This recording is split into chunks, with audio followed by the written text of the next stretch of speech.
I'm Melissa Averinos and I live on Cape Cod. I'm an artist. I paint, I make quilts, I long arm quilts for clients, I design fabric, I write and illustrate craft books, and I love to just make stuff.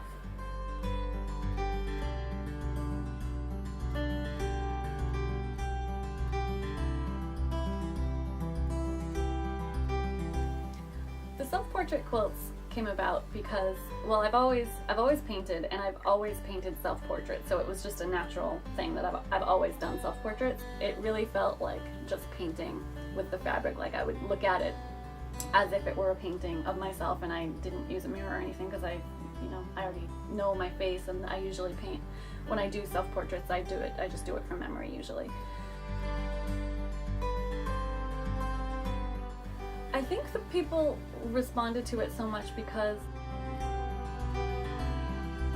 it was spontaneous and not super, it wasn't planned out, and I think people liked that. I think people thought that was neat, that that I did something that looked so specific that was really just, it was just play. I didn't plot out pixels or follow a pattern or any kind of technique or anything. I just did it, and so like, to me, that's what makes it fun. And I think people liked that it, because I'm a painter and I've been painting my whole life and I've been painting myself my whole life, I think they liked that they could recognize it as me, and I think people appreciated that. I love living on Cape Cod.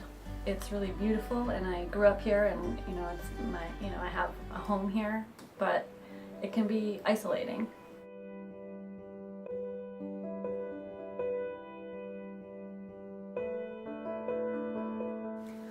Social media is really important in my life, actually, not just like business-wise, more importantly, personally and creatively. Like my face quilt that I did, the first one, the raw edge one, I don't think I would have seen that through as far as I did if I hadn't been getting all the support on Instagram and Facebook. And it's really where I go to, it's like people used to say this about Twitter, but now it's like this for me about Instagram. It's like the coffee cooler where you go to meet your creative peeps, when you have a few minutes, and be like, hey, did you see this, or did you see what so-and-so is making? And it's really inspiring, it's motivating, it makes me feel like I have a community. It gives me a reason to take note of the beautiful little things around me, or like a little vignette, or a beautiful, like a piece of rust that I find, or a funny saying on something. It's just a fun part of life that, instead of just like having a little laugh to myself, I can share it with other people who get me and are gonna respond, and it's I love it. I love social media. I love Instagram especially. I love making quilts. I love long arming quilts for clients.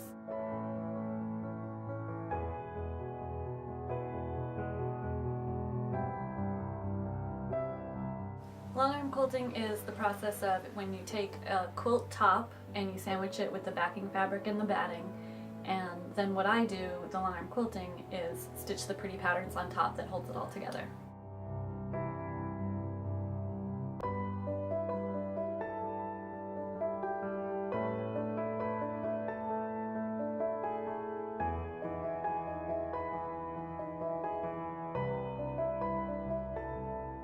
I love my work. I love looking at my work. I put my heart into it, and it's fun to make, and it's soothing to make, and it's soothing to look at.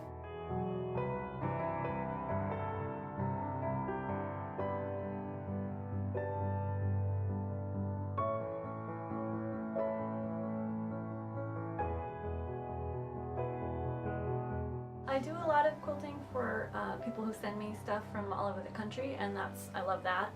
But one of the funnest parts of it is when I get a local client. I get to see their face when they see their quilt all quilted up, and it just makes it look finished, and they're just so psyched. I love it.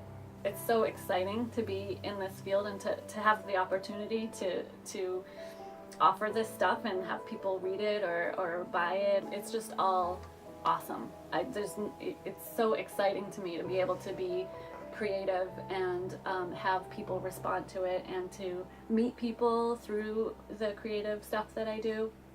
It's the best.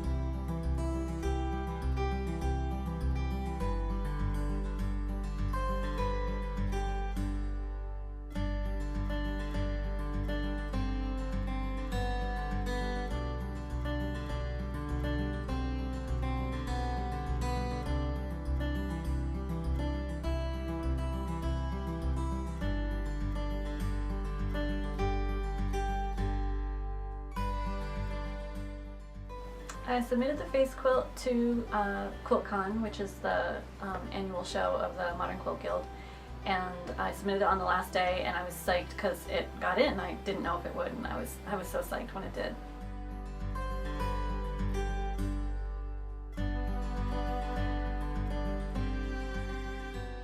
At the end of the show, the MQG leaders let me know that my quilt had been chosen as one of the 20 best of QuiltCon 2015, which means that it's going to travel the country in an educational exhibit for the year.